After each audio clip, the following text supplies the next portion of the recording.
Have you ever wondered what things in life you should keep private as you grow older? What are the secrets that, if revealed, could impact your peace of mind, your dignity, and your relationships? As we age, the importance of privacy becomes more crucial, yet many of us still share too much with others, unknowingly inviting judgment, misunderstandings, and unnecessary complications. In this video, we'll uncover 9 essential secrets that you should never reveal as you age, especially between the ages of 50 and 75. These aren't just tips. They are insights rooted in years of experience and wisdom that will help you maintain your autonomy, preserve your reputation, and ensure a life filled with dignity and grace. By watching this video until the end, you'll learn how to navigate delicate topics like your age, financial matters, family secrets, and health without giving up your privacy.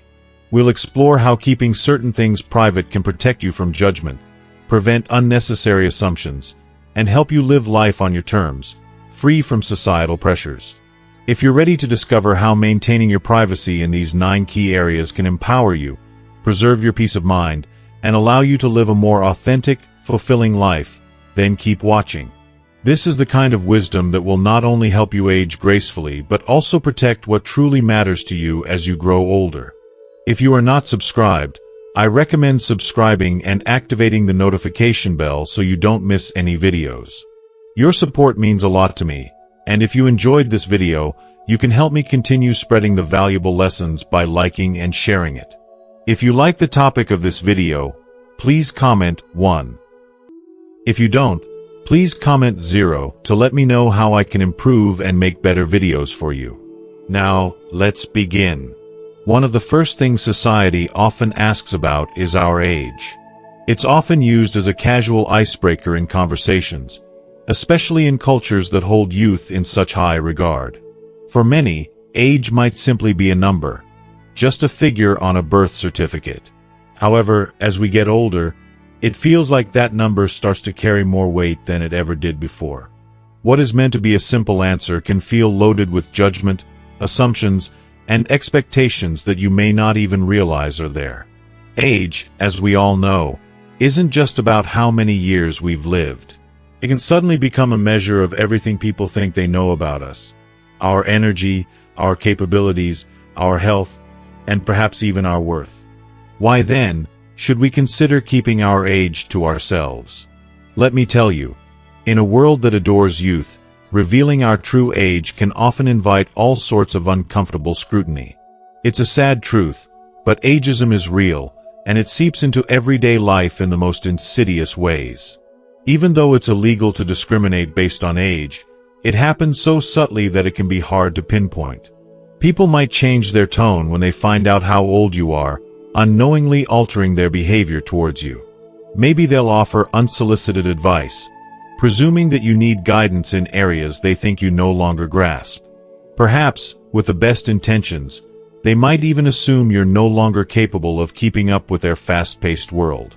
But perhaps the most hurtful of all assumptions is when they start treating you as if your time is running out, like the precious moments you have left are less valuable than those of someone younger. The truth is, that feeling can be suffocating, and it leaves you questioning your place in the world. It doesn't have to be that way. The reality is, life isn't about numbers. It's not about how many years have passed, but how you've lived those years, what you've done, what you've felt, and who you've become. It's about experiences, health, and attitude. Longevity is unpredictable. There are no guarantees. Yet, revealing your age often sparks unnecessary anxieties in others, sometimes causing them to project their fears onto you. Why should we let someone else's anxiety about aging become our own? Instead of focusing on how many years are left, why not choose to focus on the quality of the life you're living? What kind of life are you creating right now? I have learned that keeping my age private, guarding it as a precious secret, lets me take control of how I'm perceived. It gives me the power to define my existence, not by the number of candles on my birthday cake, but by the experiences that have shaped me and the way I continue to move through life. The pressure society places on age can make you feel boxed in and labeled before you even get the chance to show what you're truly capable of. By keeping my age to myself, I feel liberated from those expectations. I'm free to live on my terms, to prove that who I am today isn't defined by my age. It's defined by my passions, my ambitions, and my unwavering belief that life is about the moments you make and the joy you find along the way, not the number of years you've been alive. So remember this: life isn't about the years you count, but the moments you live. Each day is a chance to embrace a new experience, to grow, and to discover something beautiful. Let age remain just a number, and let your heart be the true measure of who you are. 2. Financial privacy is key. Money, undeniably, is an integral part of life, one that impacts nearly every decision we make. Yet, it is one of the most delicate and often uncomfortable subjects to broach, especially as we age. By the time we reach our 50s and beyond, many of us have either reached a level of financial stability or are still working toward it. Whether you're fortunate enough to have accumulated wealth over the years or you're living more modestly, your financial situation is deeply personal. It deserves to be kept private. Why? The truth is that money can be one of the most powerful forces in human relationships, and not always in a good way. When you openly share your financial status, whether you're well off or struggling, it can stir up unwanted emotions and create tension, even among the people closest to you. If you're financially successful, some people might treat you differently, perhaps with a sense of entitlement or expectation. They might begin to rely on you for money, expecting you to pick up the tab or fund their ventures. It can strain even the most loving relationships. On the other hand, if you're facing financial difficulties, it's not much better. People may pity you, judge you, or worse, assume you've failed in life, especially in a world where financial success is often seen as the ultimate measure of achievement. In my opinion, the need for financial privacy becomes even more urgent as we grow older. There's something deeply empowering about holding on to that part of your life for yourself. It preserves your dignity and autonomy. Your wealth, or lack thereof, does not define your worth as a person. What truly defines you are your values, your integrity, and how you treat others with kindness and respect. You are more than the number in your bank account. By keeping your financial matters to yourself, you also shield yourself from unfair judgments. People may not fully understand your circumstances or the choices you've made, and their opinions may be shaped by their own biases or assumptions about money.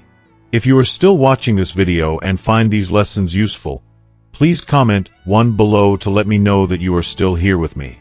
I've come to realize that there's a timeless saying that perfectly sums up this idea. Money talks, but wealth whispers.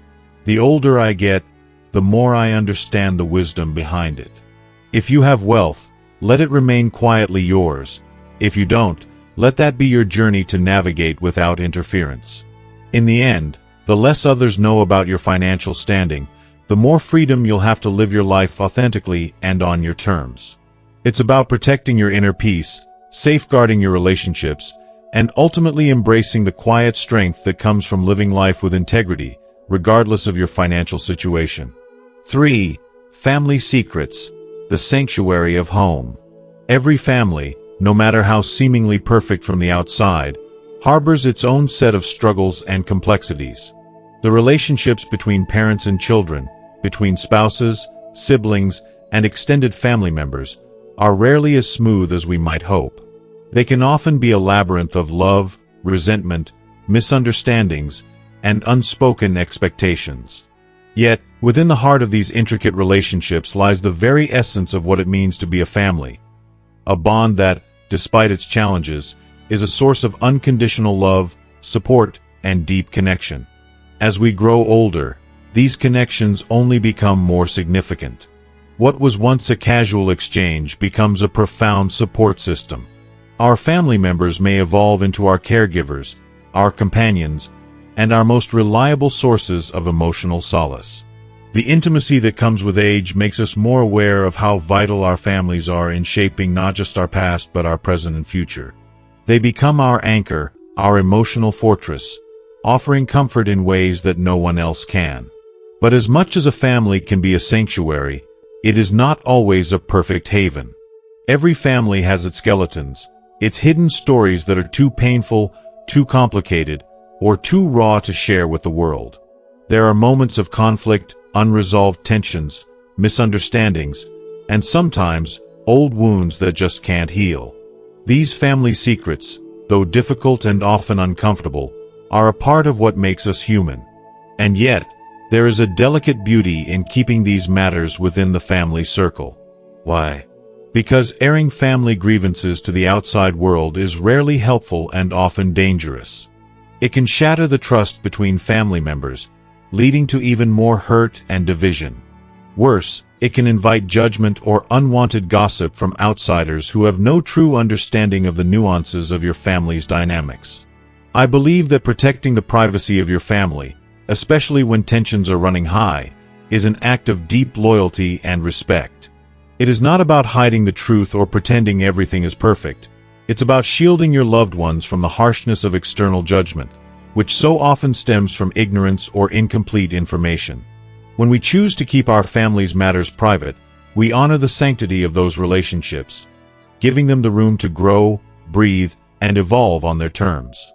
In doing so, we create an environment in which healing can occur, and misunderstandings can be resolved without the added pressure of public opinion. As you age, you might find yourself reflecting on the past with a mixture of nostalgia and regret. Perhaps you wish you had handled certain conflicts differently or dreamed of a closer connection with certain family members. Yet, in preserving family secrets, you give yourself and your loved ones the grace to repair and rebuild in your own time, without the weight of outside expectations. There is a sacredness in the privacy of family life, and by protecting it, we protect not just our loved ones but the very essence of what it means to belong to one another. Keeping family matters within the fold fosters growth, healing, and understanding, a quiet sanctuary in a world that often demands too much of us. So, as you reflect on your family, remember that not every story needs to be told, not every struggle needs to be shared with the world. The home, the heart of the family, should remain a place of refuge, where love and understanding have the space to heal, and where the sanctuary of privacy allows bonds to deepen and flourish in peace. 4. Medications. Health is personal. As we grow older, our health inevitably takes on a more prominent role in our lives. For many, reaching our 50s and 60s brings the reality of managing chronic conditions, adhering to multiple medications, and navigating the labyrinth of various treatments in an attempt to maintain our well-being. It's almost as if our health becomes a silent partner in our daily lives, always present, always demanding attention. This is when health-related conversations start to weave themselves into our social interactions with friends and family. In today's world, healthcare is everywhere, from news stories to social media posts, and we often find ourselves talking about it as a shared concern.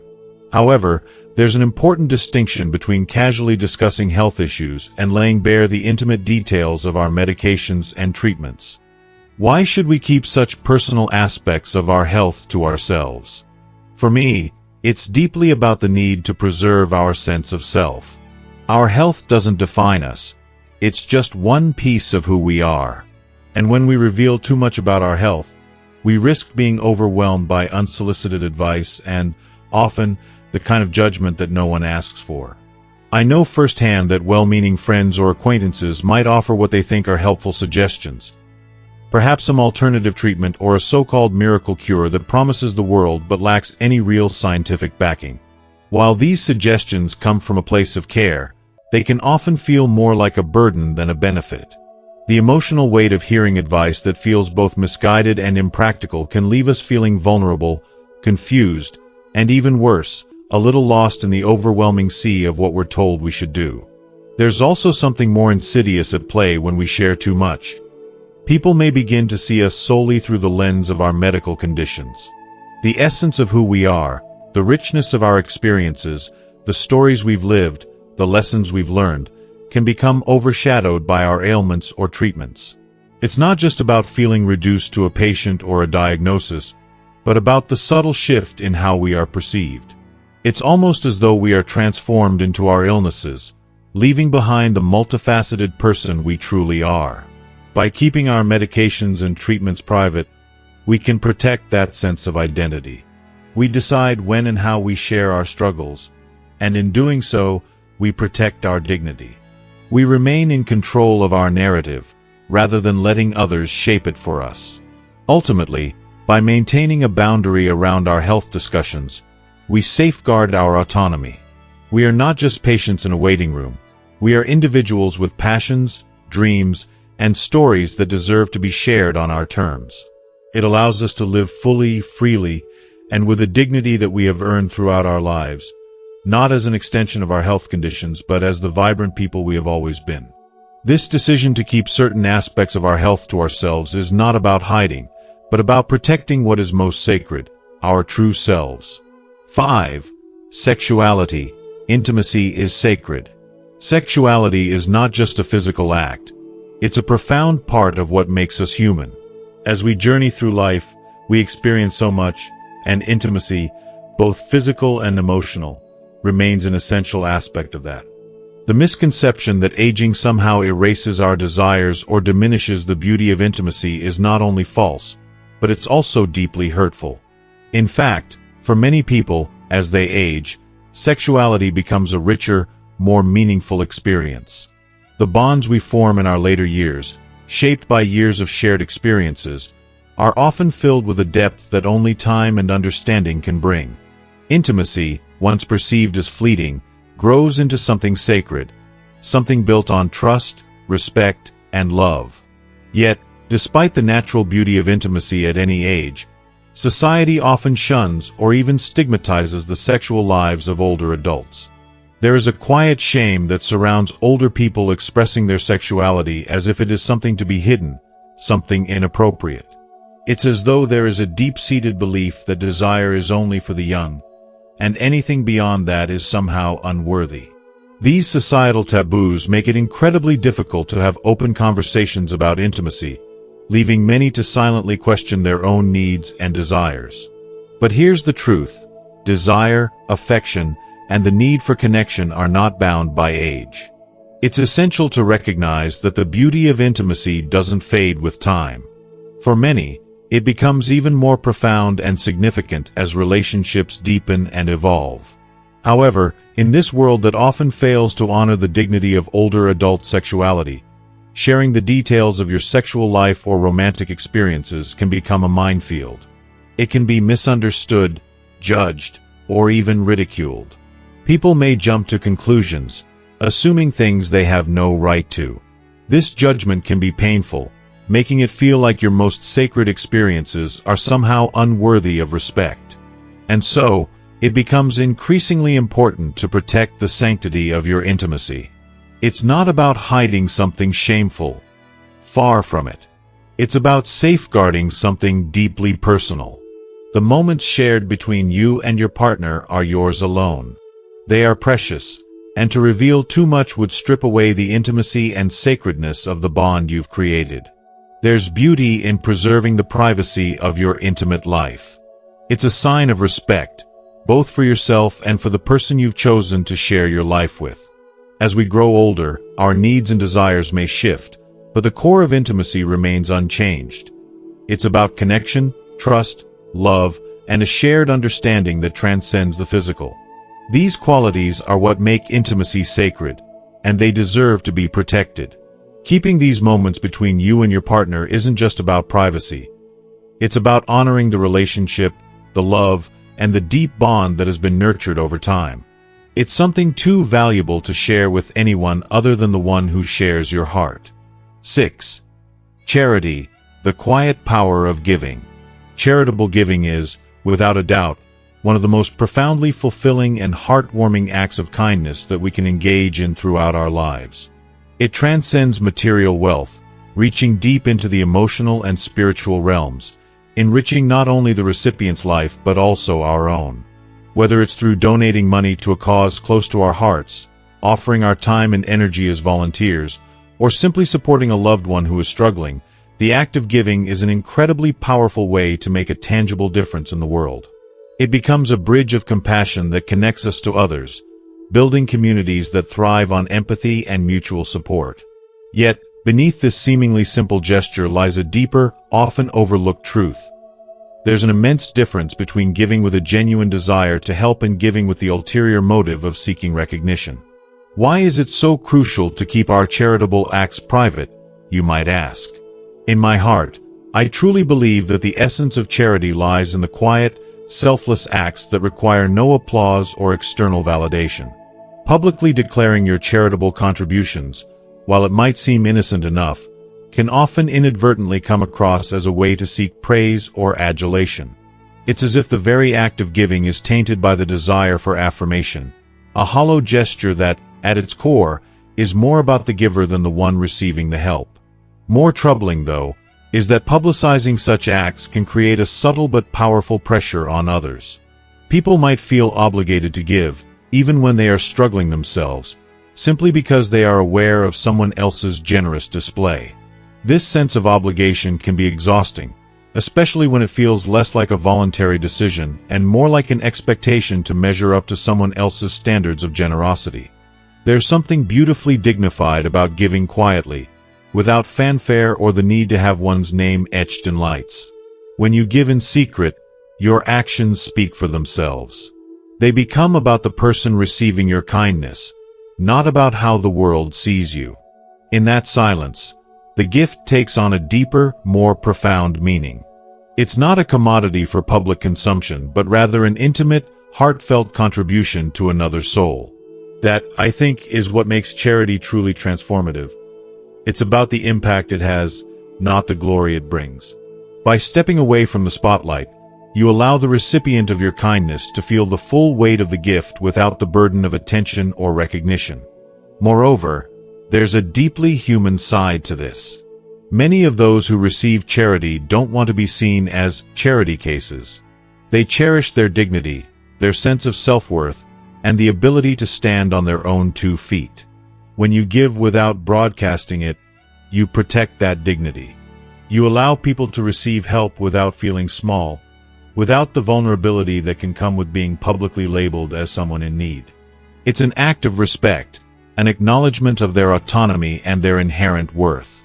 The true beauty of charity, in my eyes, lies in its ability to be a pure, unselfish exchange, one that nourishes both the giver and the receiver, without tainting either with the weight of expectation or judgment. If you are still watching this video and find these lessons useful, please comment 2 below to let me know that you are still here with me. In the end, charity is about love in its most unadorned form. It's the quiet power that makes us better people, not for the sake of being seen, but for the joy of knowing that, in some small way, we've made someone's world a little brighter, a little more hopeful. That, to me, is the true meaning of giving. 7. Honor. Protecting your reputation. Honor and dignity take on a profound significance as we move through the years, particularly as we enter our 50s and 60s.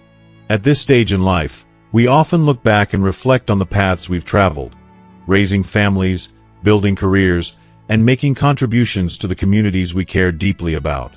These accomplishments are not just milestones. They are the essence of who we have become, the foundation of our identity. Yet, there's a delicate balance between celebrating those achievements and seeking validation for them, and it's a balance we must carefully navigate. In American culture, this balance can be especially challenging. There's a fine line between honoring our successes and crossing into the territory of boasting. And while it's perfectly natural to feel a sense of pride in what we've done, who wouldn't? We must be aware of the impact our words can have on others. Constantly speaking about our achievements, whether in our personal lives or our professional endeavors, can unintentionally make others feel less than others, fostering feelings of inadequacy or even envy. That's a bitter pill to swallow, especially when it's the last thing we want to cause. True honor isn't something that can be earned by flaunting our accomplishments. It is earned quietly, through actions that speak louder than words. It's about living in a way that reflects our values, our integrity, and our character, without feeling the need to broadcast every victory to the world. True honor is not about what we've done, but rather about who we are. It comes from the quiet confidence of knowing your worth, standing tall with dignity, without needing to shout it from the rooftops. There is beauty in humility, in knowing that the respect and admiration you've earned should be a natural byproduct of how you live your life, not a trophy to be displayed.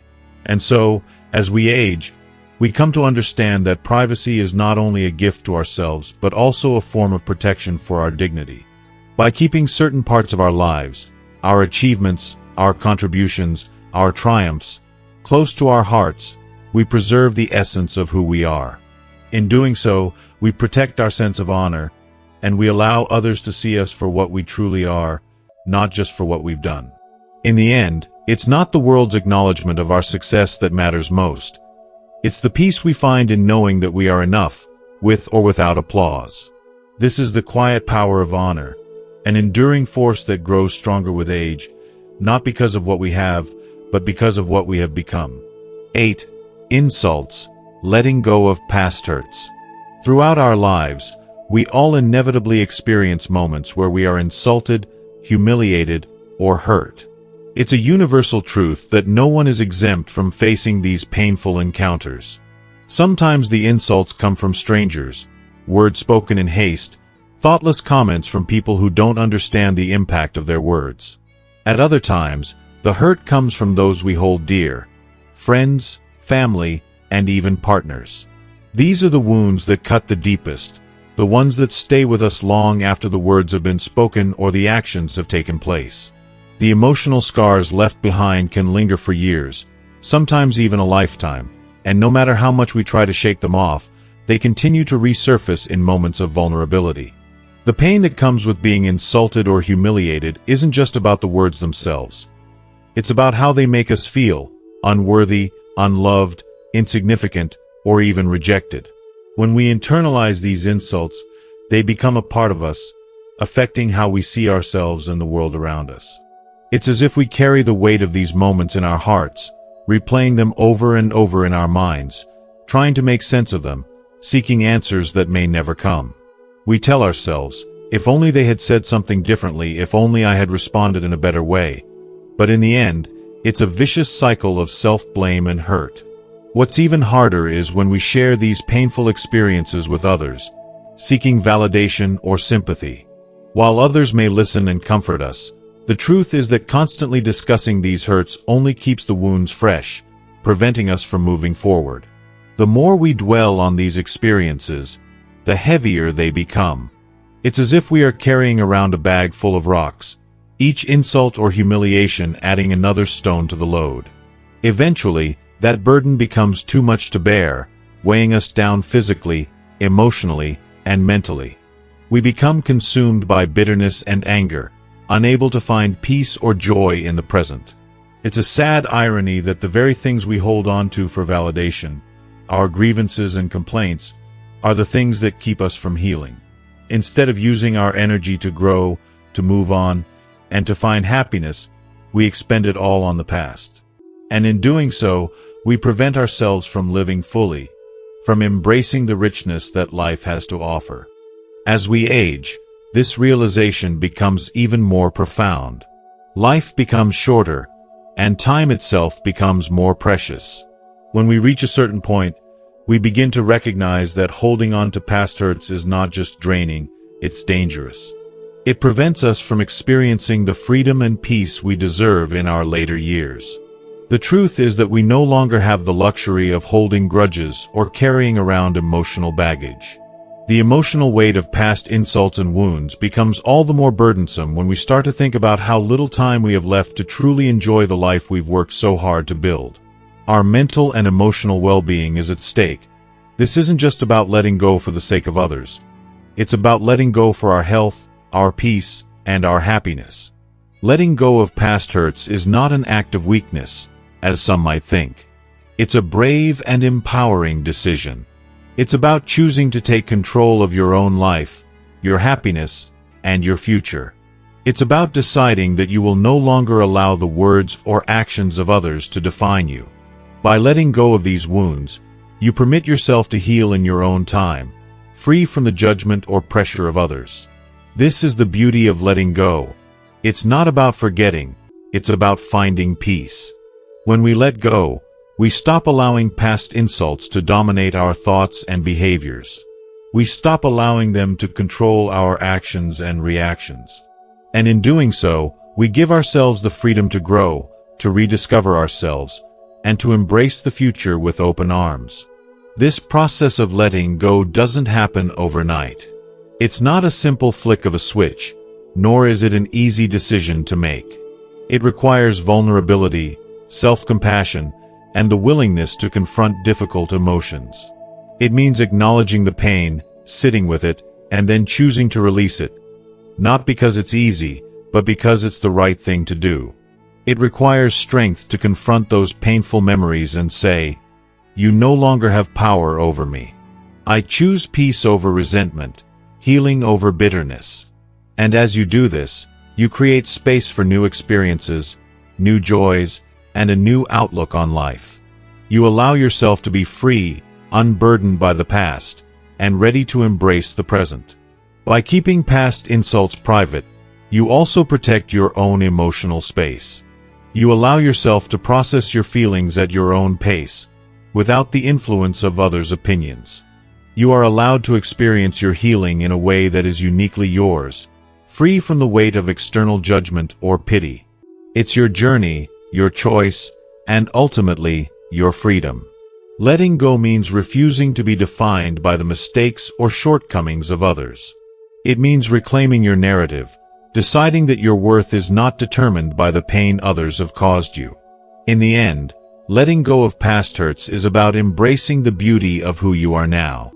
It's about choosing to protect your mental and emotional health, to give yourself the space to grow and thrive. It's about choosing not to carry the weight of resentment any longer, but to move forward with grace, peace, and an open heart. The greatest gift you can give yourself as you grow older is the freedom to let go, to free yourself from the chains of past hurt and embrace the lightness of being. Only then can you truly find the peace, joy, and fulfillment you deserve. 9th, mantra, the strength of personal belief. A mantra is far more than just a spiritual phrase or an empty set of words. It is a profound expression of your inner truth, a guiding force that echoes deep within your soul, helping you find your way through life's most complex and challenging moments. It's not just a line you repeat or a ritual you perform. It's the essence of who you are, encapsulated in a phrase or belief that shapes your thoughts, actions, and entire worldview. A mantra can take many forms. It might be a prayer passed down through generations, a simple affirmation that grounds you in the present, or a deeply personal motto that serves as a constant reminder of your strength, resilience, and purpose. The beauty of a mantra is that it is uniquely yours, reflecting your journey and the values that have carried you through the highs and lows of life. A mantra is more than a mental tool. It becomes a part of your identity. It's something that you return to in moments of uncertainty, self-doubt, or emotional turmoil. It serves as a sanctuary, a place of comfort and peace when the world around you feels overwhelming and chaotic. The power of your mantra lies in its ability to center you, to remind you of who you are and the path you've walked.